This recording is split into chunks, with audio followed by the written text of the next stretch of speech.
അസ്സലാമു അലൈക്കും വറഹ്മത്തുള്ളാഹി തആല വബറകാതുഹു. മുഅ്മിനായ മനുഷ്യന് നിരാശയുണ്ടാകാൻ പാടില്ല.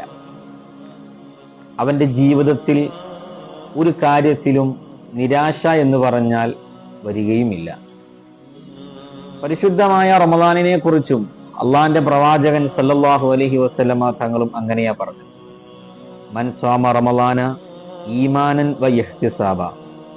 ഒരാള് പരിശുദ്ധമായ റമദാനിൽ നോമ്പ് നോക്കിയാൽ ഈമാനം വ ഇഹ്തിസാബ, വിശ്വാസത്തോടെയും പ്രതിഫല ഇച്ഛയോടെയും കൂടെ ഒരാൾ നോമ്പിനെ നോക്കിയാൽ അവൻ അല്ലാഹു സുബ്ഹാനഹു വ തആല നൽകാൻ പോകുന്നത് അവന്റെ മുൻകഴിഞ്ഞുപോയ മുഴുവൻ പാപങ്ങളും അള്ളാഹു അവനക്ക് പുറത്തു തരുമെന്ന് ഷഫീഉന റസൂലുള്ളാഹി സല്ലല്ലാഹു അലൈഹി വസല്ലം.